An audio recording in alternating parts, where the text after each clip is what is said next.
অঞ্চলের সীমানা আছে সেটা কিন্তু একটা। দুইটি, দুটো তো জম্মু কাশ্মীর, একটি একটি। জম্মু কাশ্মীর একটাই, জম্মু কাশ্মীর একটাই, হ্যাঁ হ্যাঁ একটি। একটাই, ঠিক আছে।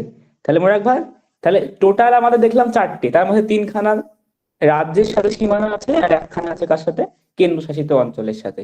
তাহলে এটা কিন্তু ভালো করে মাথায় রাখতে হবে। আর সব থেকে বড় সীমানা কার, সেটা কিন্তু এই রাজস্থানের সীমানা। আর সব থেকে ছোট সীমানা কার কার হবে বলো?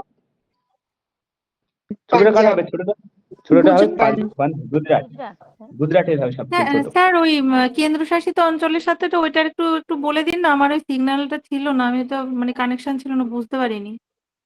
এই যে জম্মু কাশ্মীরটা এখন বর্তমানে কিন্তু কেন্দ্রশাসিত অঞ্চল, এটা কিন্তু রাজ্য না, ঠিক আছে। তাহলে রাজ্য যদি বলে, রাজ্য তিনখানা আছে, একটা পাঞ্জাব, রাজস্থান আর গুজরাট। সব থেকে বড় যদি বলে কোন রাজ্যের সাথে সীমানা ভাগ করে, সেটা কিন্তু রাজস্থান। সব থেকে ছোট এটা কিন্তু গুজরাট, ঠিক আছে। এবার একটা কথা মাথায় রাখো, আমরা বলি না জনগণ মনতে, পাঞ্জাব ও সিন্ধু গুজরাট ও মারাঠা বলি তো। তাহলে এই পাঞ্জাব রাজ্যটা কিন্তু আগে থেকেই ছিল। কিন্তু এই গুজরাট ও মারাঠা, ঠিক আছে, ওটাও মানলাম গুজরাট ও মারাঠা আছে। তো সিন্ধু, পাঞ্জাব ও সিন্ধ, এই সিন্ধ কোন অঞ্চলটাকে বোঝানো হতো? সিন্ধ কিন্তু এই যে এই অঞ্চলটাকে বোঝানো হতো, সিন্ধ। পাঞ্জাবের পাশে যে এই অঞ্চলটা আছে, এটাকে কিন্তু সিন্ধ অঞ্চল বলা হতো, ঠিক আছে। তাহলে যদি প্রশ্ন করে আমাদের জাতীয় সঙ্গীতে যে পাঞ্জাব ও সিন্ধু গুজরাট ও মারাঠা, সিন্ধ অঞ্চল কোথায় অবস্থিত, সিন্ধ অঞ্চলটা কিন্তু বর্তমানে পাকিস্তানে অবস্থিত, ঠিক আছে। সিন্ধু কোথায় অবস্থিত বললাম? সিন্ধ অঞ্চলটা পাকিস্তানে অবস্থিত, এটা কিন্তু মাথায় রাখতে হবে। এটা কিন্তু ভারতে কিন্তু বর্তমানে নাই। হ্যালো, নেক্সট এবার আসি। তাহলে আমরা দেখলাম ভারতের সাথে পাকিস্তানের সীমানা। তাহলে এই সীমানাটার নাম কি বলেছিলাম, মনে আছে কার বলো? ভারত আর পাকিস্তানের সীমানার নাম কি বলেছিলাম? Line of control. না, আরেকটা বলেছিলাম, Radcliffe line. Radcliffe, Radcliffe. Bharat আর পাকিস্তানের যে সীমানা, এটাকে বলা হয় র্যাডক্লিফ লাইন, ঠিক আছে। আর বলেছিলাম যে পাকিস্তানের পাকিস্তানের কাশ্মীর আর ভারতের কাশ্মীরের মধ্যে যে সীমানা, সেটা কি বলেছিলাম? এলওসি, ওটা LOC, land of line of control. Line of control, এলওসিটা বললাম লাইন অফ কন্ট্রোল। আশা করি এই জিনিসটা ক্লিয়ার হয়ে গেল। এটা কি বললাম? ভারতের এলওসিটা কার মাঝারি কাশ্মীর বললাম? আর ভারতের কাশ্মীর আর পাকিস্তানের কাশ্মীর। পাকিস্তানের কাশ্মীর। হ্যাঁ, হুম। আচ্ছা, চলো পকটা নেক্সট। কি পক? পকটা তো কালকে বলেছিলাম। চলো এবার আসি ভারত নেক্সটে। আর শ্রীলঙ্কা। হ্যাঁ, আচ্ছা এবার আসি নেক্সটে। এবার চলে আসো নেক্সটে যে তোমার হচ্ছে, তাহলে আমরা এবার চাইনা, এটা আমাদের চাইনা। এই চাইনার সাথে ভারতের কোন কোন স্টেট সীমানা ভাগ করে দেখতে হবে। তাহলে চায়নার সাথে ভারতের এটাকে হচ্ছে লাদাখ, কি হয়েছে এটুকু, কি হয়েছে লাদাখ। তাহলে এক নম্বরে কি পেলাম? লাদাখ পেলাম। এখানে দেখো হিমাচল প্রদেশ, হিমাচল প্রদেশ। এখানে কি বলছে? উত্তরাখণ্ড। হ্যালো। আর এইদিকে চলে যাও একদম, এখানে পাবা অরুণাচল প্রদেশ। আর এইটুকুতে কিন্তু আছে আমাদের সিকিম। সিকিমের কিন্তু একটু একটু সীমানা কিন্তু ওর সাথে আছে, চায়নার সাথে, ঠিক আছে। তাহলে এবার আমরা যদি বলি যে চায়নার সাথে ভারতের কোন কোন রাজ্যের সীমানা আছে, তাহলে চায়নার সাথে আছে কার বললাম? লাদাখের আছে, হিমাচল প্রদেশের আছে, উত্তরাখণ্ড আছে, উত্তরাখণ্ড আছে, সিকিম আছে, সিকিম, অরুণাচল প্রদেশ। অরুণাচল প্রদেশ। হলো। তার মধ্যে লাদাখটা হ্যাঁ, কেন্দ্রশাসিত। হ্যাঁ, তাহলে রাজ্য কটা হলো এখানে? রাজ্য চারখানা। আর কেন্দ্রশাসিত অঞ্চল কটা? কেন্দ্রশাসিত অঞ্চল একটা, একটি। ঠিক আছে।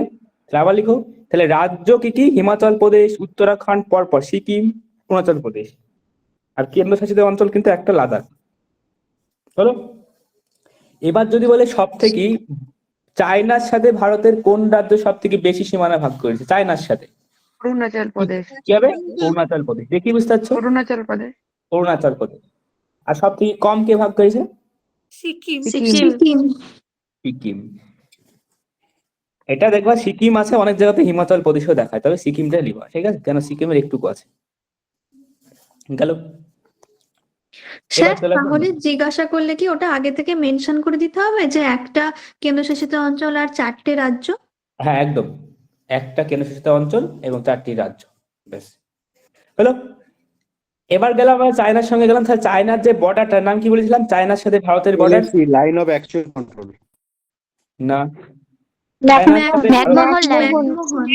McMahon line. ম্যাকমোহন। তাহলে চায়নার সাথে যে ভারতের যে বর্ডারটা আছে এই বর্ডারটার নাম হচ্ছে কি বললাম, ম্যাকমোহন লাইন। ঠিক আছে, চলো এবার চলে আসা নেক্সটে। আমি এবার চলে আসবো আমাদের বাংলাদেশে। এ হচ্ছে আমাদের বাংলাদেশ। সে বাংলাদেশ লোকেদের, আমাদের নয়। যে হলো আমাদের ছিল তো একটা সময়।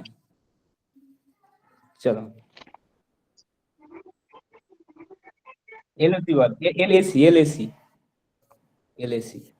ঠিক আছে, কালকে বলেছিলাম ডিটেলসে এলএসিটা কেন বলা হয়, কি বলা হয় এটা বলেছিলাম, আর ডিটেলসে বললাম না আজকে। যাই হোক, ও এটা মা গো, আমাদের বাংলাদেশ। তাহলে বাংলাদেশের সাথে কোন কোন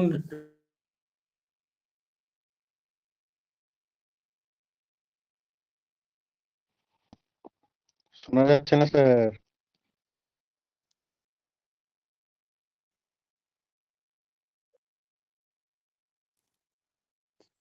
টিঙ্কুদা ফোন কিছু কিনে কিছু দেখাও যায় না।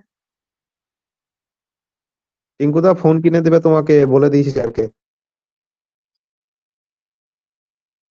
আমি বলে আইফোন দিয়েছি। তা ওই ভিডিওটা দেখে ভেঙে গেছিল নাকি? ভিডিওটা দেখে? আরে না, কথা হচ্ছে বৌদির সঙ্গে ঝগড়া করে ভেঙে গেছে। এখন কি হবে ওই সময় ভিডিওটা হয়েছে, ভিডিওটার দোষ।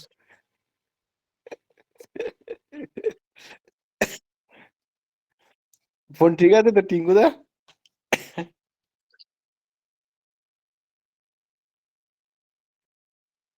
চা স্যার বোধহয় করিয়েছেন।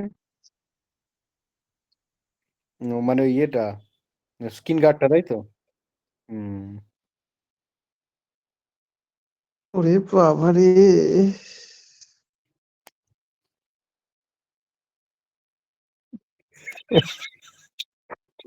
খাটে শুয়েছিলে?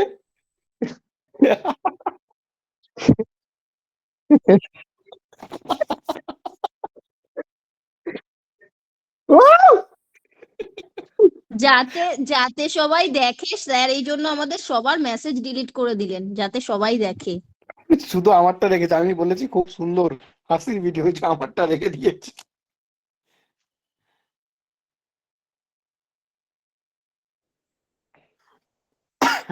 বাবা, স্যার কোথায় গেল? আরে নেটওয়ার্ক স্যারের প্রবলেম করছে, ওই জন্য বলে লেপ নিয়ে আবার আরে এই ভিডিওটা আজকের নাকি? এই ভিডিওটা তো আমি তো কলেজে পড়তাম ফার্স্ট ইয়ারে তখন ভিডিওটাতে ছেড়েছি। আমি কিছু বুঝলামই না, সবাই যে এত হাসাহাসি করছে, হার্ট অ্যাটাক এটা নয়, এটা মনোযোগ সহকারে কেউ দেখলে সত্যি ভয় লাগবে। আমি ওই আগেকার মেসেজ গুলো দেখেছি বলে বুঝতে পারলাম যে জিনিসটা এরকম কিছু আছে। স্যার পড়িয়ে যাচ্ছে, স্যার হ্যাঁ? স্যার পড়িয়ে যাচ্ছে কিন্তু শুনতে পাচ্ছ না। ফোন আরে করো, না না, ফোন স্যার করো লেপ স্যারকে নিয়েছে, স্যার কেউ, লেপ নিয়েছে, স্যারকে কেউ ফোন করো না। স্যার স্যারের লেপ ফোন নিয়েছে। বন্ধ হয়ে গেছে মনে হয়। স্যার লেপ ফোনও কি নিয়েছে। অনেক চার্জ আজকে ফোনে। না না, স্যারের ফোনে ওগো আজকে স্যার, অনেক চার্জ ছিল। এই প্রথম না স্যারের গো, ফোনে এত চার্জ শোনো দেখলাম। শোনো, না বিষয়টা বেশি চার্জে তো সারা জীবন ধরো এই কম চার্জেই চললো, বেশি চার্জ দিয়ে ঠিক মোবাইল আছে, হ্যাং আমি এই করছে, ঠিক প্রথম আছে স্যারের ফোনে এত চার্জ দেখলাম, মনীষাদি? এই প্রথম। শোনো না, বিষয়টা কি বলবো, সারা জীবন তো সেই কম চার্জেই থাকলো, তা আজ হঠাৎ বেশি চার্জ দিয়ে ওভারলোড নিতে পারেনি, মোবাইল সুইসাইড করেছে। হ্যাঁ, ফোনটা আজকে নিতে পারিনি, ঠিকই বলেছো। আরে না গো না, তোমরা কিছুই বোঝো না, স্যারের বলো এখন বলো, অনেক তুমি বলো। বললাম না, যাই হোক। এই অক্ষয় তোমার মায়ের হবে জানো?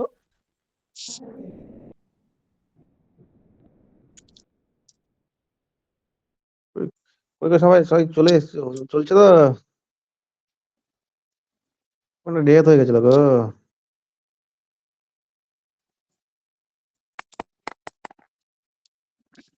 টিঙ্কুদা কিছু বলো। মাসিদুল একটা জিনিস দেবো তোমাকে হোয়াটসঅ্যাপে, হ, দিয়ে ফেলাও। পরে দেবো একটা, ঠিক আছে, মেনে নিলাম। তাই হলো নাকি?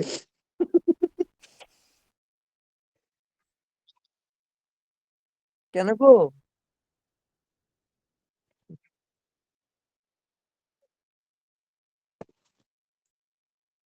যেটা বুঝছো সেটাই আসবে, এটাই ভাবতে হবে। ইতিহাস, ও পাতিহাস। ইতিহাস মেলা বড়, ভূগোল প্লাস তোমার পলিটি সন্ধান ইতিহাস, ইতিহাস অনেক বড় সিলেবাস।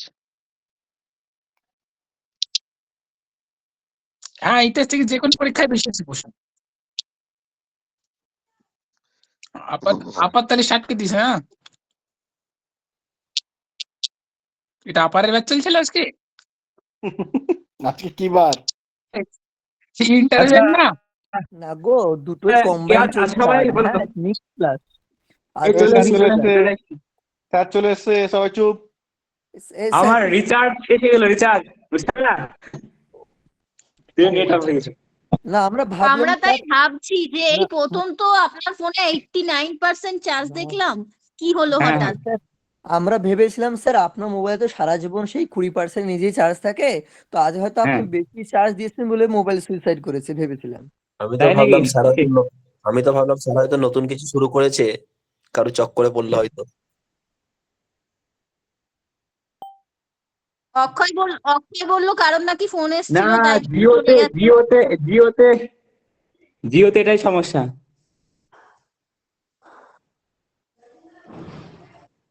বুঝলা, জিওতে এটা সমস্যা। জিওতে মানে রিচার্জ 12টা শেষ হয় না, দেখবা একটু না।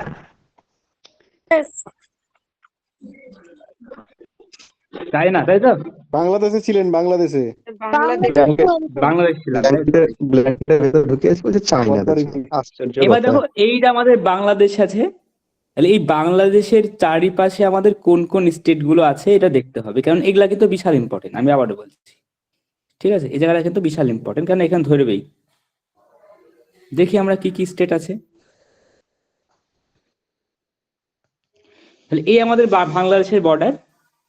তাহলে এই বাংলাদেশের বর্ডারটার নাম কি বলেছিলাম আগের দিন, মনে মনে আছে সবার? কি বলেছিলাম? 3 তিন বিঘা বিঘা করিডোর। করিডোর।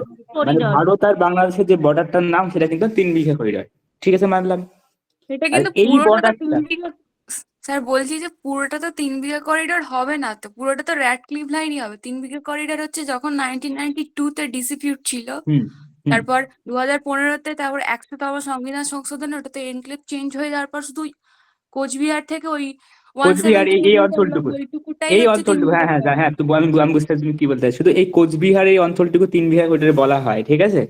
এবার যদি প্রশ্ন, তোমার কাছে এদিককার এইগুলোর নাম নাই কোনো, ঠিক আছে? এবার যদি তোমাকে প্রশ্ন করে ভারত আর বাংলাদেশের মধ্যে বর্ডারের নাম কি, তাহলে তোমাকে 3 বিঘা করিডোরই বলতে হবে। এমনকি দেখবা কিন্তু সব এই তোমার, র্যাড ক্লিপ বললো, র্যাড ক্লিপ তো ভারত বাংলাদেশে না স্যার। হ্যাঁ, ভারত বাংলাদেশের না। হ্যাঁ হ্যাঁ, র্যাড ক্লিপ না, র্যাড ক্লিপ বলা ভারত যাবে না। বাংলাদেশেরই ছিল যখন, মানে তখন তো পূর্ব পাকিস্তান দুটো তো একসঙ্গে ছিল না, তখন ওই একদম একদম। দুটোকেই র্যাডক্লিফ লাইন বলা হতো। বর্তমানে র্যাড ক্লিপও হবে না, যাই হোক। হ্যাঁ, ঠিকই বলেছো। ভারত আর দুটোই বাংলাদেশের যদি সীমানা বলে তাহলে 3 বিঘা করিডোরই মারবা, ঠিক আছে? এটা কিন্তু দেখবা কার্তিক চন্দ্র মন্ডল কিংবা বড় বড় জিকে এর বই কিন্তু এরকমই থাকে। তো ওটা জাস্ট এটুকু জানো। তবে আমি এটাই বলছি যে কোচবিহারের এটুকুই কে 3 বিঘা করিডোর বলা হয়। কিন্তু এটুকু জাস্ট মনে রাখবা যে কি, যে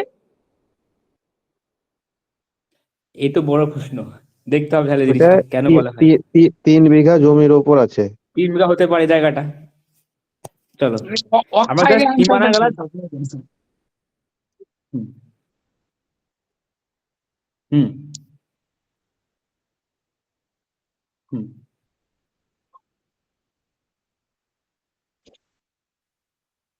হুম। যেমন একটা আছে মনে থাকো, ছিটমহল নাকি একটা এরকম একটা জায়গা আছে। হ্যাঁ হ্যাঁ হ্যাঁ স্যার, ওই হ্যাঁ কোচবিহারের ছিটমহল। হ্যাঁ হ্যাঁ হ্যাঁ হ্যাঁ হ্যাঁ হ্যাঁ হ্যাঁ হ্যাঁ। তবে এটাই মনে রাখবো যে ভারত আর বাংলাদেশের বর্ডারের নাম কিন্তু 3 বিঘা করিডোরই বলবা, অন্য কিছু ব্যাট টিপ দেবা না। হুম, চলো চলো নেক্সট আসছি এবার। তাহলে এই যে বর্ডারে আমাদের প্রশ্ন হলো, এই বর্ডার গুলোর পাশে কোন কোন স্টেট গুলো আছে বাংলাদেশের যে বর্ডার। মনে রাখবা যে বাংলাদেশ আর ভারতের যে বর্ডারটা আছে, এই বর্ডারের টোটাল লেন্থটা কত? 4096 কিমি। 4096 কিমি। এটা হচ্ছে ভারত আর বাংলাদেশের টোটাল বর্ডারের লেন্থ, ঠিক আছে?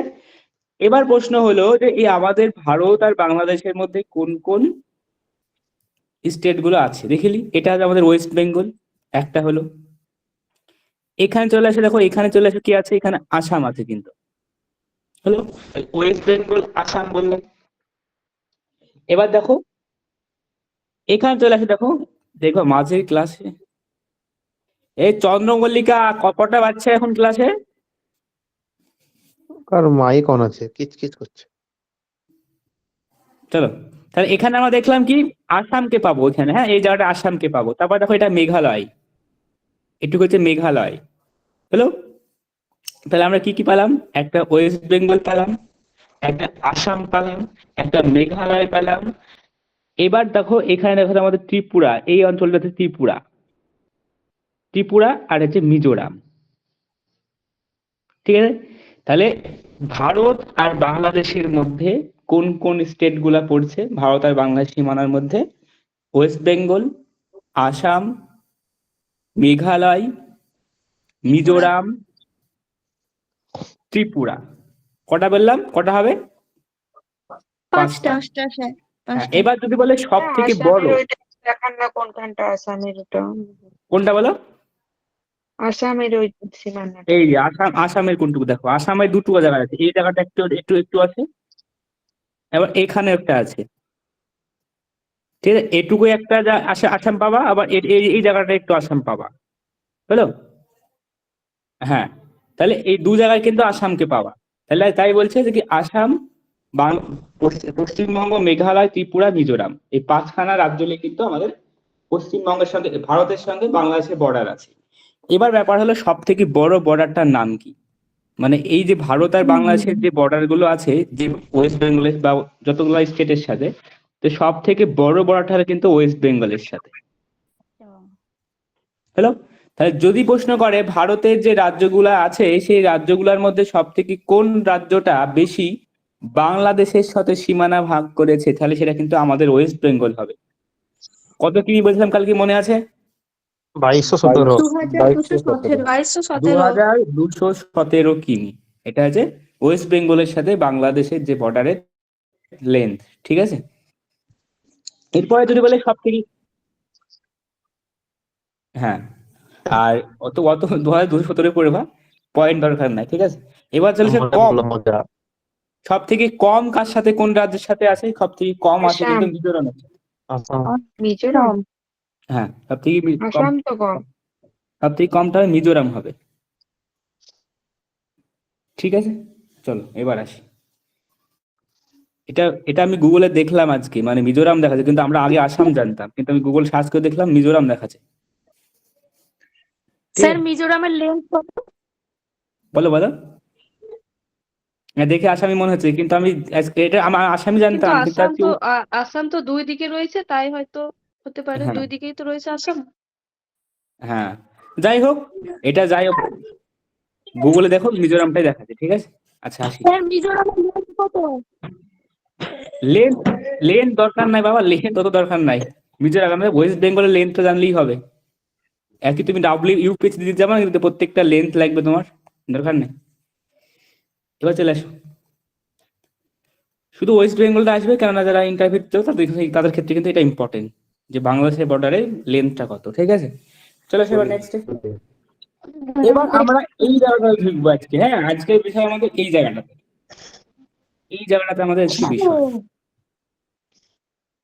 হ্যাঁ, দেখো আমাদের যে উত্তর পূর্ব মানে ভারতের, এটাকে বলা হয়, এই দিকটাকে বলা হয় উত্তর পূর্ব দিক। ঠিক আছে, তো এই উত্তর পূর্ব দিকে আমাদের যে স্টেট গুলো আছে, এই স্টেট গুলো মোট 7টা স্টেট আছে জায়গাটায়।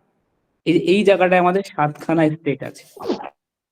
তো এই 7খানা স্টেট আমাদের কি কি জানতে হবে, আর এগুলোকে কি বলা হয়, এটা কিন্তু একজনকে ধরেছিল ইন্টারভিউ, যে 7 সিস্টার কাকে বলা হয়।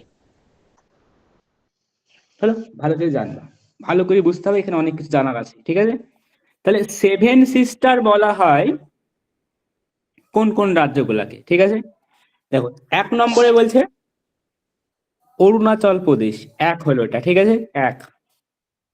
তারপর চলে আসো, এই জায়গাটায় আসাম আছে 2, এটা আসাম। নাগাল্যান্ড 3,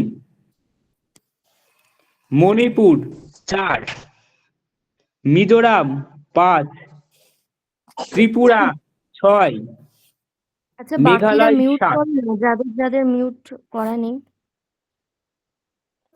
কার মাইক অন আছে গো? বোঝা যাচ্ছে না। কার মাইক অন আছে? টিঙ্কু দা ছিল বন্ধ করে দিয়েছেন। আচ্ছা করে ঠিক আছে, দিয়েছে। ঠিক আছে। বোঝা যায়, বোঝা যায়? দেখো, তাই আমি বললাম যে আমাদের স্ক্রিন দেখা যাচ্ছে নাকি? স্ক্রিন দেখা যায়? হ্যাঁ দেখা যাচ্ছে তো। হুম। হ্যাঁ দেখা যাচ্ছে। তাহলে আমি আবার একটু দেখাই সেভেন সিস্টারটা। এই অরুণাচল প্রদেশ 1, এটা আমাদের আসাম 2, নাগাল্যান্ড 3, মণিপুর 4, মিজোরাম 5, ত্রিপুরা 6, মেঘালয় 7। তাহলে এই যে টোটাল যে 7খানা রাজ্য আছে, এই টোটাল 7খানা রাজ্যকে একত্রে বলা হয় সেভেন সিস্টার। তাহলে কি বলতে হবে? সেভেন সিস্টার কাকে বলে? উত্তর পূর্ব ভারতের অরুণাচল প্রদেশ, আসাম, নাগাল্যান্ড, মণিপুর, মিজোরাম, ত্রিপুরা, মেঘালয়, এই টোটাল 7টি রাজ্যকে একত্রে বলা হয় সেভেন সিস্টার। ঠিক আছে? এবার যদি প্রশ্ন করে যে সেভেন সিস্টারের মধ্যে সব থেকে বড় রাজ্য কোনটা? অরুণাচল প্রদেশ। সেভেন সিস্টারের মধ্যে সব থেকে বড় রাজ্য কিন্তু দেখো, তোমরা দেখলেই বুঝতে পারবে অরুণাচল প্রদেশটা হচ্ছে সব থেকে বড়। অরুণাচল প্রদেশ। হলো। আর সব থেকে ছোট কোনটা? যদি বলে যে সেভেন সিস্টারের মধ্যে সব থেকে ছোট রাজ্য কোনটা, সেটা ত্রিপুরা। কিন্তু ত্রিপুরা। ত্রিপুরা। ঠিক আছে? এই জিনিসটা জানতে হবে। তাহলে সেভেন সিস্টারের মধ্যে সব থেকে বড় কে বললাম? অরুণাচল প্রদেশ। সব থেকে ছোট বললাম ত্রিপুরা। তো আমরা এই তথ্যগুলো এবার এখানে আমাদের কিছু তথ্য জানতে হবে। দেখো, এই অরুণাচল প্রদেশ আমরা যদি ম্যাপটা দেখি, ভারতের একদম পূর্ব দিকে অবস্থিত। উত্তর পূর্ব দিকে, পূর্ব দিকে অবস্থিত। তো প্রশ্ন করে যে ভারতের কোন রাজ্যে প্রথম সূর্য উদয় হয়, বা প্রথম সূর্য ডোবে, বা প্রথম সূর্য ওঠে? সেটা কিন্তু এই অরুণাচল প্রদেশে। ভারতের কোন রাজ্যে প্রথম সূর্য উঠে, ডোবে বা নয়, উঠে, প্রথম সূর্য ওঠে কিন্তু অরুণাচল প্রদেশ, কারণ এটা পূর্ব দিকে অবস্থিত। যেমন সূর্যোদয়ের দেশ বলা হয় জাপানকে, তার কারণ এশিয়া মহাদেশের একদম পূর্বে অবস্থিত জাপান। যদি প্রথম সূর্য কিন্তু জাপানে ওঠে, ঠিক সেরকম ভাবে আমাদের ভারতের কোন রাজ্যে প্রথম সূর্য ওঠে, সেটা কিন্তু অরুণাচল প্রদেশ। অরুণাচল প্রদেশ নামটা দেখলে বুঝতে পারবা, অরুণ প্লাস আচল সমান সমান অরুণাচল। কি বললাম? অরুণ প্লাস আচল সমান সমান অরুণাচল। তাহলে অরুণ মানে কি? অরুণ মানে কিন্তু সূর্য, এটা সূর্যের আচল, মানে এখানে প্রথম সূর্য উঠে বলে একে বলা হয় অরুণাচল। ঠিক আছে? আর এই যে প্রদেশ নামটা আমরা জানি না, এই প্রদেশ নামটা অ্যাকচুয়ালি এই ব্রিটিশ পিরিয়ডে কিন্তু এই প্রদেশ নামটা ছিল। আমরা যেমন স্টেট বলি না, আমরা রাজ্য বলি। তো ব্রিটিশ পিরিয়ডে কিন্তু এই প্রদেশ নামটা দিয়েছিল কিন্তু ব্রিটিশরা। হ্যালো, মানে আমাদের স্টেট তখন ছিল প্রদেশ। আমরা যখন যেটাকে রাজ্য বলি, তারা বলতো, ব্রিটিশরা বলতো প্রদেশ। তো সেখান থেকেই প্রদেশ নামটা কিন্তু চলে আসছে। তাহলে বুঝতে পারলাম, যদি বলে অরুণাচল প্রদেশ, উত্তর প্রদেশ, অন্ধ্রপ্রদেশ, এই অঞ্চলগুলোর প্রদেশ নামের উৎপত্তি কোথায়? আশা করি বুঝে গেলাম। তাহলে এই অরুণাচল প্রদেশকে ভারতের সূর্যোদয়ের রাজ্য বলা হয়, সব থেকে প্রথমে সূর্য এখানে ওঠে। এই অরুণাচল প্রদেশের আগের নাম ছিল নেফা। কি বললাম?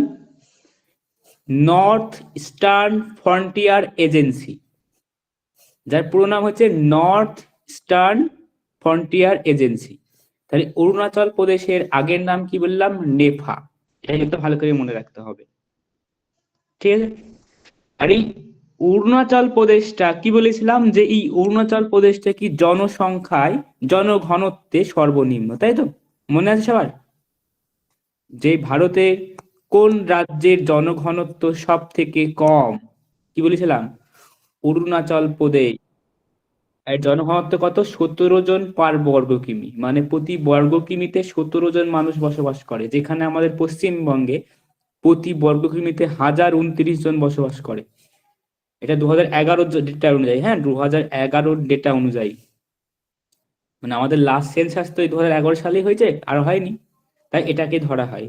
তাই এই অরুণাচল প্রদেশে কিন্তু মাত্র 17 জন পার বর্গ কিমিতে বসবাস করে। ঠিক আছে? আর তাহলে কি বললাম যে এই অরুণাচল প্রদেশের আগের নাম কি বললাম? নেফা। নেফার পুরো নাম বললাম নর্থ ইস্টার্ন ফ্রন্টিয়ার এজেন্সি। হলো। নেক্সট চলে আসো, এইখান চলে আসো আসাম। বুঝছে? আচ্ছা, এই অরুণাচল প্রদেশের ক্যাপিটাল কি? কি? ইটানগর। ইটানগর। ঠিক আছে, চলে আসো নেক্সট। এবার আমরা যেখানে যাব সেটা হলো মেঘালয়। হলো। দেখো এই মেঘালয়ে অনেক কিছু আমাদের জানার দরকার আছে, তো আমি কিছু কিছু বলছি, ভালো করে মাথায় রাখো। মেঘালয় রাজধানীর নাম কি? শিলং। শিলং। শিলং। এই শিলং শহরটা কি বলেছিলাম আগে, মনে আছে ক্লাসে? শিলং এর একটা বিশেষত্ব কি বলো? বৃষ্টির ছায়া অঞ্চল। একদম, শিলং একটা বৃষ্টির ছায়া অঞ্চল। Very good. চলো যাই হোক, এবার এখানে আসি। বৃষ্টির ছায়া অঞ্চল কি কে বুঝতে পারলো না? আমি বুঝাবো যদিও। চলো, এই যে মেঘালয় যে নামটা, এই যে মেঘালয় যে অঞ্চলটা আছে, এই মেঘালয় অঞ্চলটা মেঘালয় নামকরণের কারণটা কি? মেঘালয় নামকরণের কারণ হলো, দেখো এটাকে যদি আমি ভাঙি তাহলে কি পাবো? মেঘ প্লাস আলয় মানে কি দাঁড়াচ্ছে? মেঘের আলয়। মেঘের বাড়ি। মানে মেঘের আলয়, মেঘের বাড়ি, তাই তো? তো এর নাম অনুসারেই কিন্তু এক কথায় এই মেঘের বাড়ি বা মেঘের আলয় কেন এই জায়গাটায় বলা হলো? তার কারণ আমাদের সব থেকে, ভারতবর্ষে সব থেকে বেশি বৃষ্টিপাত কোথায় হয়? সব থেকে বেশি বৃষ্টিপাত হয় মেঘালয়ের মেঘালয়ের মৌসিনরাম। মৌসিনরাম। স্যার কিন্তু এবার যে স্যার চেঞ্জ হয়েছে না? হ্যাঁ, এবার চেঞ্জ হয়েছে, তো ওরাও এখনো অফিসিয়াল ডেটাতে দেয়নি, জাস্ট খবরে প্রকাশিত হয়েছে, দরকার নাই, এটাই বলবা। ঠিক আছে, তাহলে নতুন চেঞ্জ হয়ে কি হয়েছে? ওটা আমাদের কেরলে, কেরলে একটা কি একটা নাম হচ্ছে, নামটা আমি তোমাদের গ্রুপে কিন্তু ওই ইয়েটা দিয়েছিলাম, মানে পেজটা দিয়েছিলাম। কেরলে না কর্ণাটকে? বলো বলো। কেরলে না কর্ণাটকে? ওই দক্ষিণ ভারতে, কেরল ওই কর্ণাটক এরকম ওদিকেই হবে, দক্ষিণ ভারতেই হবে। আমি তোমাদের দেখো একটা পেজ দিয়েছিলাম গ্রুপে, ওখানে আছে দেখবা ডিটেলস। তবে ওটা অফিসিয়াল ডেটা না, ঠিক আছে? ওটা জাস্ট একটা খবরে প্রকাশিত হয়েছে তাই জার্নালে। তো অফিসিয়াল ডেটা অনুযায়ী ভারতবর্ষের মানে সব থেকে বেশি বৃষ্টিপাত হয় মেঘালয়ের মৌসিনরামে। আর এটা শুধুমাত্র ভারতবর্ষে না, পৃথিবীর সব থেকে বেশি বৃষ্টিপাত কোথায় হয় সেটা কিন্তু মেঘালয়ের মৌসিনরামে। তো ব্যাপারটা বুঝতে পারছো? এখানে কি হয় দেখবা, এখানে যে বাড়ি ঘর আছে না, বাড়ি ঘরের পাশে জানলা দিয়ে মেঘ ভেসে বেড়ায়, মানে এত পরিমাণ মেঘ দেখা যায় এখানে। ঠিক আছে, তো তো তাই এই অঞ্চলটাকে মেঘের আলয় বা মেঘালয় বলা হয়। তো এই অঞ্চলটার মেঘালয় নামকরণটা কে করলো? শিবপ্রসাদ চ্যাটার্জি। শিবপ্রসাদ চ্যাটার্জি কিন্তু এই অঞ্চলটার নাম করে মেঘালয়। বুঝছে? এই শিবপ্রসাদ চ্যাটার্জি হলো ভারতীয় ভূগোলের জনক। ভারতীয় ভূগোলের জনক বলা হয় কিন্তু শিবপ্রসাদ চ্যাটার্জিকে। ঠিক আছে, এটা কিন্তু ভালো করে লিখে রাখবা। হলো। আর আমরা ভূগোলের জনক কাকে জানি? ভূগোলের জনক এরাটোস্থেনিস, তাই তো? কিন্তু ভারতীয় ভূগোলের জনক এই শিবপ্রসাদ চ্যাটার্জি, তিনি কিন্তু মেঘালয় এই নামটা করেছিল। এবার তোমরা বলবে এই মেঘালয়ের ক্যাপিটাল বললাম, এই দেখো শিলং মেঘালয়ের ক্যাপিটাল। এখানে একটা পাহাড় দেখা যায়, কি পাহাড় আছে? গারো খাসি জয়ন্তী। হ্যাঁ, গারো খাসি জয়ন্তী পাহাড় গুলো এই জায়গাটায় আছে। দেখো দক্ষিণ পশ্চিম মৌসুমী বায়ু ভারতবর্ষে ঢুকছে। টিঙ্কুদার ম্যাপটা হ্যাং করে, বুঝতে না?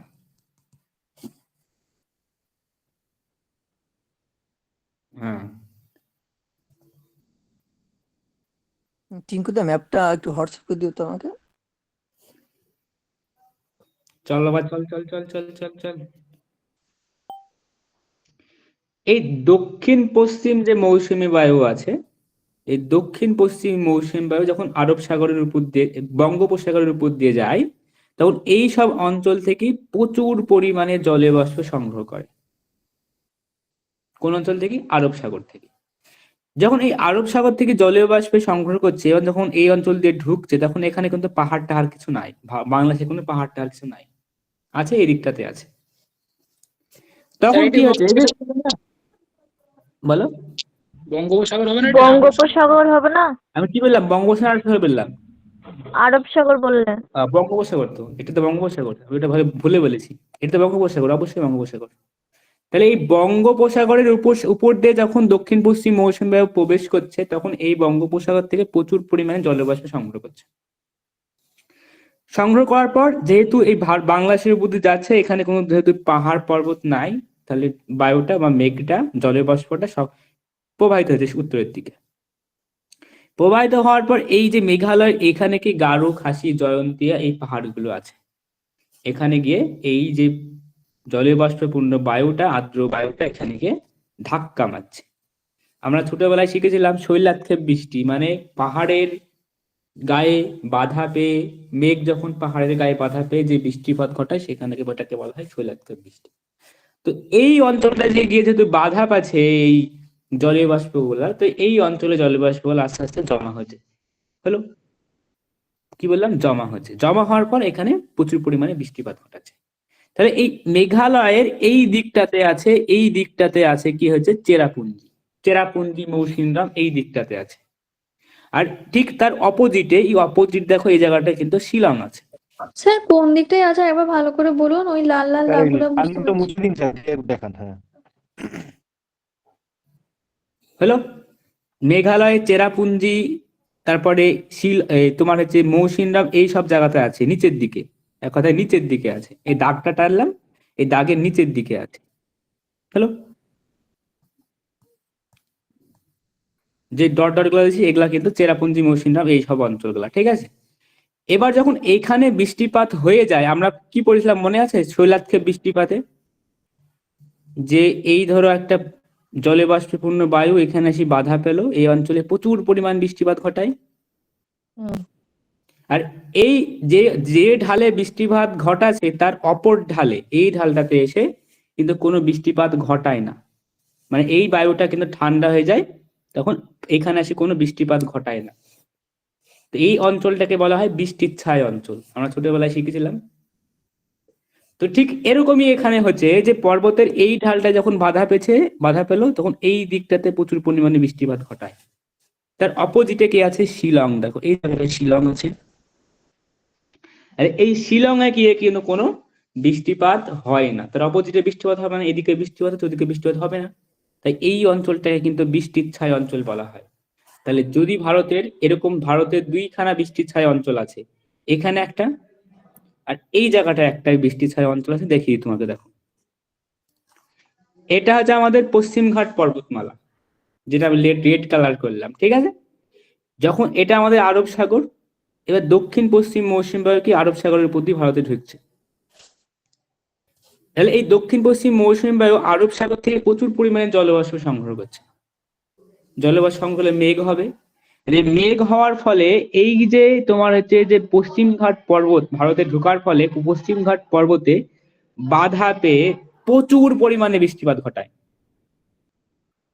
হ্যালো, মানে এই ঢালটাতে পশ্চিমঘাট পর্বতের পূর্ব ঢাল কোনটা, এদিকে পূর্ব ঢাল, এদিকে পশ্চিম ঢাল, তাহলে এই অঞ্চলটাতে প্রচুর পরিমাণে বৃষ্টিপাত ঘটায়। এই বৃষ্টিপাতটাকে বলা হয় মৌসুমী বিস্ফোরণ। মৌসুমী বিস্ফোরণ এটা কোন কালে হয়, বর্ষাকালে হয়। ভারতবর্ষে মৌসুমী বায়ু কত তারিখে ঢুকে, 1 জুন, লিখে নেবে এটা। ভারতবর্ষে মৌসুমী বায়ু কত তারিখে ঢুকছে, 1 জুন, দক্ষিণ পশ্চিম মৌসুমী বায়ু। হ্যাঁ, দেখা গেল কি হলো, তাহলে এই দিকটাতে প্রচুর পরিমাণে বৃষ্টিপাত ঘটায়, এটাকে বলা হয় মৌসুমী বিস্ফোরণ। তাহলে আমি কি বললাম, এই ঢালে বৃষ্টিপাত হলে এই ঢালে বৃষ্টিপাত হবে না। তাই পশ্চিমঘাট পর্বতের পূর্ব ঢালটা হলে একটা, কিন্তু এদিকটা পূর্ব না, এদিকটা পূর্ব, তাহলে এই পশ্চিমঘাট পর্বতের পূর্ব ঢালটা কিন্তু একটা বৃষ্টির ছায় অঞ্চল। তাহলে ভারতবর্ষে দুইখানা বৃষ্টির ছায় অঞ্চলের নাম জানতে হবে, একটা হলো এই বললাম পশ্চিমঘাট পর্বতের পূর্ব ঢাল, আর এখানে হচ্ছে শিলং। ঠিক আছে, চলো ক্লিয়ার, আশা করি এই জিনিসটা ক্লিয়ার। মৌসুমী বিস্ফোরণ কি আশা করি বুঝে গেলা। আচ্ছা চলো নেক্সট, তাহলে আমরা মেঘালয় সম্পর্কে বললাম, শিলং সম্পর্কে ডিটেলসে বললাম। আর এই শিলং এর কাছে একটা কোথায় বলো দেখি, যে আমাদের ক্লাসের টেক্সট বুকে আছে, একটা ভেষজ উদ্ভিদের অরণ্য পাওয়া যায় মফলং কোথায়? মফলং পবিত্র বনভূমি, কুরচি হ্যাঁ, গাছ। এই শিলং এর কাছে, কিন্তু শিলং থেকে একটু দূরে একটা বনভূমি আছে যেটাকে বলা হয় মাফলং বনভূমি। এই মফলং মাফলং পবিত্র বনভূমিটাকে বনভূমি। পবিত্র ভূমি বলা হয় কারণ এখানে প্রচুর পরিমাণে ভেষজ উদ্ভিদ এখানে আছে। হলো, বিশেষ করে কুরুচি ফুল। কোনখানটা স্যার একবার দেখা? এই যে স্যার শিলং আরেকবার আছে, রিপিট। আচ্ছা, এই যে শিলং এর কাছে মেঘালয়ের যে শিলং আছে, শিলং এর কাছে একটা বন আছে। তো সেই বনটা হলো ভেষজ উদ্ভিদের বন, এটা ক্লাসের বইয়ে টেক্সট বুকে আছে। সেই স্যার বনটার নাম হলো, 20 কিমি তো দূরে আছে কুর্চি মেঘালয় থেকে। কুর্চি হ্যাঁ না একটু একটু কুরুচি দূরে। আছে না? আমি বললাম তাই তো বললো শিলং এর কাছে, মানে শিলং এর কাছে মানে শিলং থেকে একটু দূরে হতে পারে। হ্যাঁ শিলং হ্যাঁ, এর 20 প্রপার কিমি শিলং এ দূরে বলছি না বয়ে আমি। দেওয়া আছে। হ্যাঁ, প্রপার শিলং এ বলছি না আমি, ঠিক আছে। তো যাই হোক, এই শিলং এর কাছে একটা বন আছে, বনটার নাম কি বললাম, মাফলং বনভূমি। এটা একবার টেটে কিন্তু এসেছিল, 2017 টেটে সময়, হ্যাঁ 2017 টেটে কিন্তু এই প্রশ্নটা করেছিল যে মাফলং বনভূমিটা কোথায় আছে। তাহলে শিলং এর কাছে। তো এই মাফলং বনভূমিটা কোন ভেষজ উদ্ভিদের জন্য বিখ্যাত? কুরুচি ফুল। কুরুচি কুরুচি ফুল, এই ফুলের জন্য কিন্তু এটা বিখ্যাত, ঠিক আছে। এই কুরুচি একটা ভেষজ উদ্ভিদ গেল। এবার চলে আসে আমাদের নেক্সট।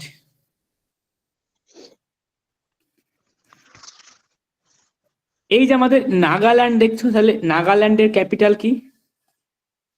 কোহিমা। নাগাল্যান্ডের রাজধানী কিন্তু কোহিমা।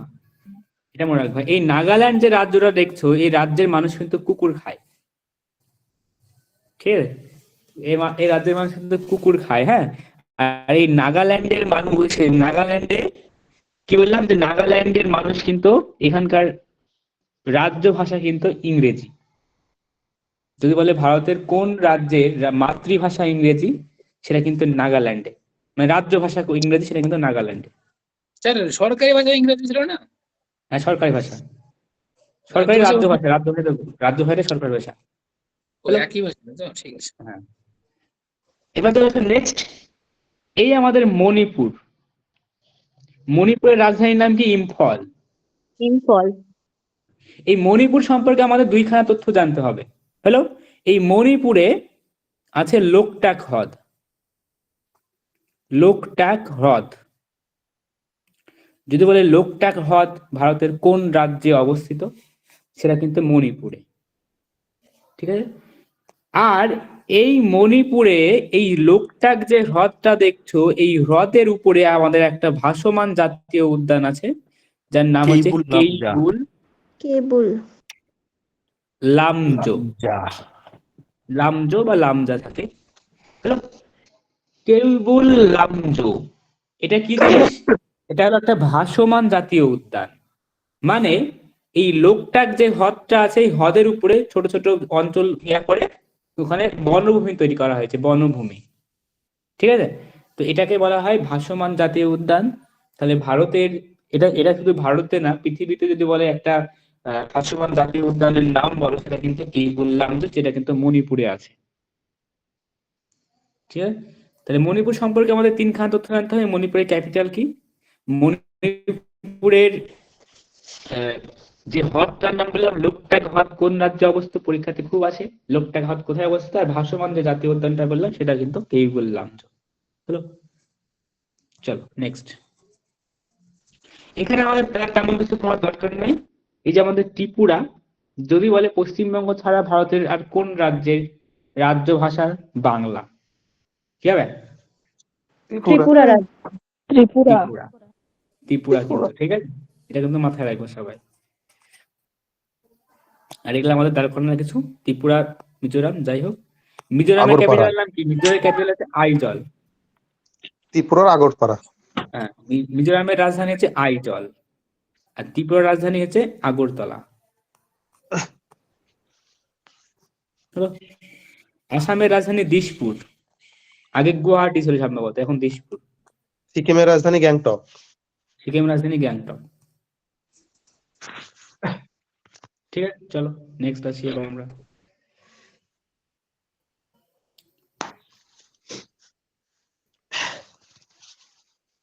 এবার আমরা যেখানে যাব, এই ম্যাপটা এত জ্বালায়।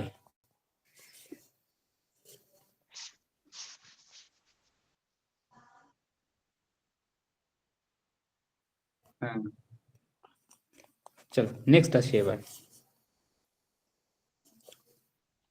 9:30 বেজে গেল, ছুটি কখন দেবে? এবার আমরা যেখানে যাব সেই জায়গাটা হলো যে বিভিন্ন চ্যানেল, এগুলা পরীক্ষাতে আসে যে কোন চ্যানেলটা কোন ডিস্কের মাঝে অবস্থিত। হলো, চলে আসো আমাদের নেক্সট। এখানে আছে আমাদের আন্দামান আর এখানে আছে আমাদের নিকোবর। এই আন্দামান আর নিকোবরের মাঝে যে চ্যানেলটা অবস্থিত সেটাকে বলা হয় 10° চ্যানেল। কি বললাম? 10° চ্যানেল, মানে 10° অক্ষরেখা এক কথায়, ঠিক আছে? তাহলে 10° চ্যানেল কাদের মধ্যে আছে? 10° চ্যানেল আছে আন্দামান ও নিকোবর, ঠিক আছে? সুমিত্রা ম্যাডাম কটা বাচ্চা এখন? সরি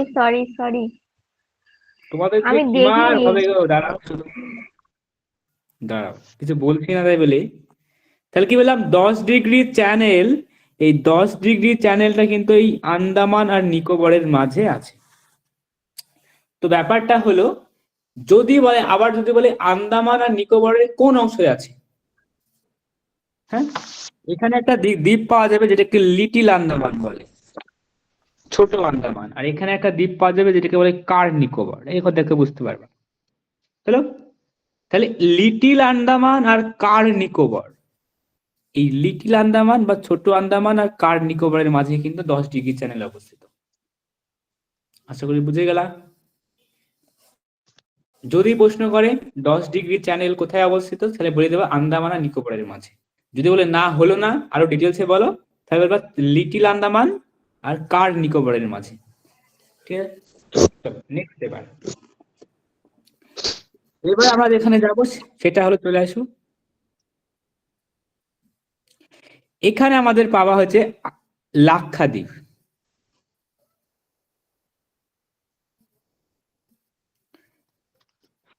লাক্ষাদ্বীপের রাজধানীর নাম কি বলো? কাভারাত্তি। এইরকম জায়গাতে আমাদের লাক্ষাদ্বীপ পাবা। তো দেখো, এই যে লাক্ষাদ্বীপের এখানে প্রচুর পরিমাণে দ্বীপ আছে, অনেকগুলা দ্বীপ আছে। এই লাক্ষাদ্বীপটা হলো একটা প্রবাল দ্বীপ। যদি বলে লাক্ষাদ্বীপটা কিসের মাধ্যমে গঠিত হয়, লাক্ষাদ্বীপটা বলে প্রবালের মাধ্যমে গঠিত হয়। প্রবাল কি জিনিস? যে অতি সূক্ষ্ম সূক্ষ্ম সামুদ্রিক জীব যখন মানে ক্যালসিয়াম কার্বনেটের খোলসযুক্ত জীব যখন এই জীবগুলা মারা যায়, তাদের শরীরে যে ক্রিয়াগুলো জমা হয়ে এখানে প্রবাল বা প্ল্যাঙ্কটন এসব প্রবালের তৈরি করে প্রবাল। তাহলে এই প্রবাল লাক্ষাদ্বীপটা কিন্তু একটা প্রবাল দ্বীপ, মনে রাখবা। যে এরকম প্রশ্ন আসে যে ভারতের একটা প্রবাল দ্বীপের নাম বলো, তাহলে কিন্তু লাক্ষাদ্বীপ হবে। আর এই লাক্ষাদ্বীপটা হলো, এই লাক্ষাদ্বীপের যদি বলে বড় দ্বীপ কোনটা, সেটা কিন্তু মিনিকয়। মিনিকয় উপরকারটা আছে মিনিকয় আর নিচেরটা আছে লাক্ষা। তাহলে এই মিনিকয় আর লাক্ষাদ্বীপের মাঝে যে তোমার এই যে চ্যানেলটা আছে সেটাকে বলা হয় 9° চ্যানেল। তা লিখে নাও যে 9° চ্যানেল কার মধ্যে আছে? লাক্ষাদ্বীপ ও মিনিকয়ের মাঝে। লাক্ষাদ্বীপ আর মিনিকয়ের মাঝে কিন্তু এই তোমার হচ্ছে 9° চ্যানেল আছে। চলে আসে এবার নেক্সট। এবার আমাদের জানতে হবে, এটা তো আমাদের বললাম, তোমাদের একটু আগে বলেছিলাম, এখানে আমাদের এখানে আছে আমাদের কি বলেছিলাম, এটার নাম কি বলেছিলাম? মালদ্বীপ, তাই তো? তাহলে মালদ্বীপ আর ভারতের মাঝে যে তোমার হচ্ছে বিযুক্তি মানে চ্যানেলটা আছে, সেই চ্যানেলটাকে বলা হয় 8° চ্যানেল। হলো, তাহলে মালদ্বীপ আর ভারতের মাঝে যে চ্যানেলটা আছে সেটাকে বলা হয় 8° চ্যানেল। হলো, তাহলে এই তিনখানা চ্যানেল আমাদের জানা দরকার। একটা হলো ভারত মিনিকয় হবে স্যার, মিনিকয় আর মালদ্বীপ 8°। কোনটা? এই মিনিকয়টা? আমি একটু এই প্রসঙ্গে আমি একটু বলি। আচ্ছা বলি, দেখো এই মিনিকয়টা এখানে আছে তো, দক্ষিণে আমাদের এই অঞ্চলটায় আছে। মালদ্বীপটা কিন্তু একবার নিচে আছে। তো যদি ভারতের বাউন্ডারি ধরা যায়, তাহলে ভারতের হিসাবে কিন্তু এটা ভারত আর মিনিকয়ের মধ্যেই, মানে ভারত আর মালদ্বীপের মাঝেই এটা বলা যায়, ঠিক আছে? এটা সব থেকে বেস্ট হবে। অনেক জায়গাতে দেখবা মিনিকয় পাওয়া, অনেক জায়গায় মিনিকয় আছে, কিন্তু ভারত আর মালদ্বীপটাই বেস্ট হবে। তবে মিনিকয় লিখলাম মিনিকয় আর মালদ্বীপ, তাও হবে, দুটোই হবে, ওটা ঠিক আছে।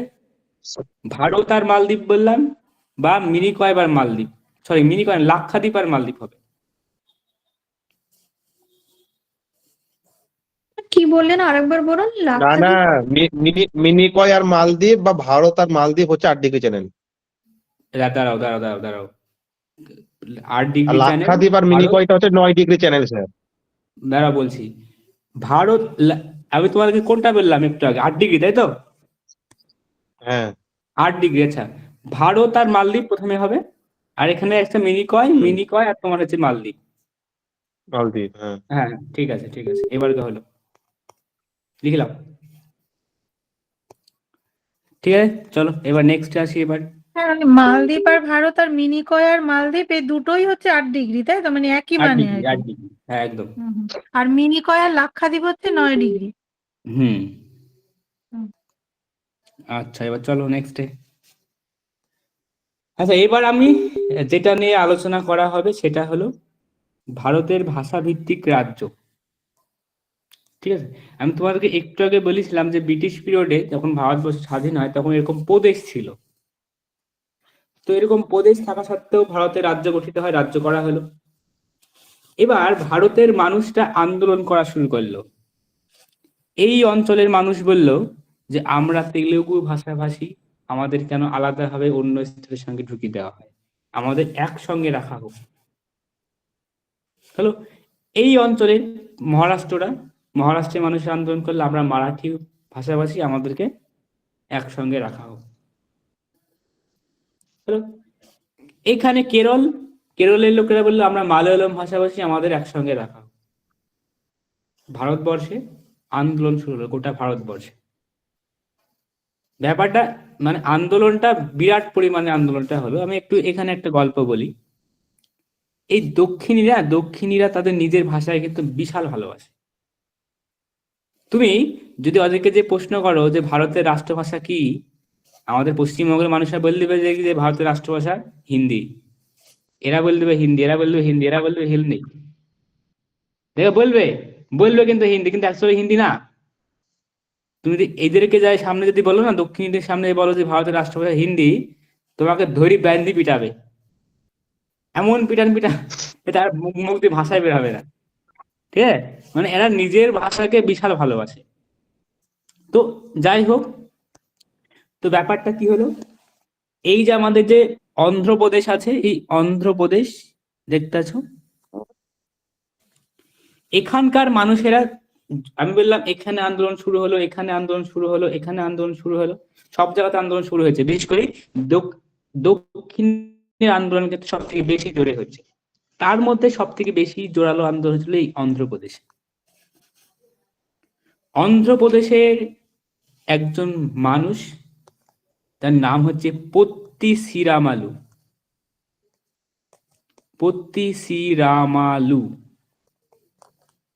তিনি অনশনে বসলো এই কারণে যে তাকে ভাষা ভিত্তিক রাজ্য দিতে হবে। সরকারকে, গভর্নমেন্টকে বললো যে আমাদেরকে ভাষা ভিত্তিক রাজ্য দিতে হবে, আমরা যে ভাষার লোক আমাদেরকে সেই ভাষা অনুযায়ী একটা নির্দিষ্ট রাজ্য দিতে হবে। ভারত সরকার মানলো না। এই পত্তি শ্রীরামালু আন্দোলন শুরু করলো, অনশনে বসলো, 56 দিন অনশন করেছিল। 56 দিন অনশন করেছিল এবং 56 দিনের মাথায় সে কিন্তু মারা যায়। এই যখন মারা গেল তখন ভারত সরকারের ভিত একদম লড়ে গেল। গোটা দক্ষিণ ভারতে এখন চূড়ান্ত আন্দোলন। তখন ভারত সরকার নিরুপায় হয়ে এই 1953 সালে বলা হলো যে ভারত, এই অন্ধ্রপ্রদেশ যে রাজ্যটা একটা ভাষাভিত্তিক রাজ্য, তেলুগু ভাষাভাষিক রাজ্য হলো। তাই অন্ধ্রপ্রদেশ রাজ্যের স্বীকৃতি দিল কিসের মাধ্যমে? ভাষার মাধ্যমে। মানে ভাষাকে ভিত ধরে। শুধু এরপরে শুধু অন্ধ্রপ্রদেশ না, ভাষাভিত্তিক কমিশন গঠিত হলো 1953 সালে গঠিত হলো। তাহলে এই ভাষাভিত্তিক রাজ্য পুনর্গঠন কমিশন যেটাকে বলছে, ভাষাভিত্তিক রাজ্য পুনর্গঠন কমিশন গঠিত হলো 1953 সালে। এটা কার্যকরী হয় যাতে 1956 সালে কার্যকরী হয়। তো এই ভাষাভিত্তিক রাজ্য পুনর্গঠন কমিশনের সভাপতি ছিল হচ্ছে A.K. ফজলুল হক। A.K. ফজলুল হক, মনে রাখবে এটা, বুঝলে? তাহলে যদি বলে আমাদের প্রশ্নটা এরকম ভাবে করে, ভারতের প্রথম ভাষাভিত্তিক রাজ্য কোনটা, সেটা কিন্তু অন্ধ্রপ্রদেশ। কত সাল? 1953 হলো। তারপরে আরো রাজ্য হয়, মানে আরো রাজ্য ভাষাভিত্তিক হয়, যেমন মহারাষ্ট্র হয় মারাঠা রাজ্যের মারাঠা ভাষা ভিত্তিতে। এই কেরল হয় তোমার হচ্ছে মালয়ালম ভাষার ভিত্তিতে, হলো। তো এরকম দক্ষিণ ভারতের মোটামুটি সব ভাষাগুলাই, বেশিরভাগ ভাষাগুলোই কিন্তু তোমার কি ভাষার ভিত্তিতে গঠিত হয়। যদি বলে আমাদের যে দক্ষিণ ভারতের যে ভাষাগুলি আছে সেটা কিসের ভিত্তিতে গড়ে উঠেছিল, সেটা কিন্তু ভাষার ভিত্তিতে। এটা কিন্তু মাথায় রাখবা, হলো। আর লোকটার নাম কি বললাম? পত্তি শ্রীরামালু, এটা মনে রাখবে, নামটা আসে কিন্তু, হলো। নেক্সট আসে এবার। 9:40 বাজছে না? আর ক্লাস করবা না করাবো বলো? ছুটি দেন ছুটি। কটায় শুরু হয়েছে? 8:30টায়, কেবল 1 ঘন্টা 10 মিনিট হলো। হ্যাঁ, প্রচুর হয়ে গেছে। হ্যাঁ, ছুটি দেন। আর করাবো না? না, এত তো করাই। বাকিদের মতামত? স্যার আর একটু করান না। স্যার আমাকে ম্যাপটা দিয়েন। স্যার বেশি আর পড়া নিতে হবে, আর স্যার মাথাতে থাকবে না, মাথায় স্যার থাকবে না? মাথাতে আচ্ছা থাকবে না। আর আচ্ছা, এবার মন মাথাতে যা থাকবে বলে কিন্তু ওটাই হবে। মাথাতে নিতে পারবো না। ঠিক আছে, মন যেটা বলছে ওটাই হবে। স্যার থাক তাহলে আজকে। আচ্ছা, বেশ।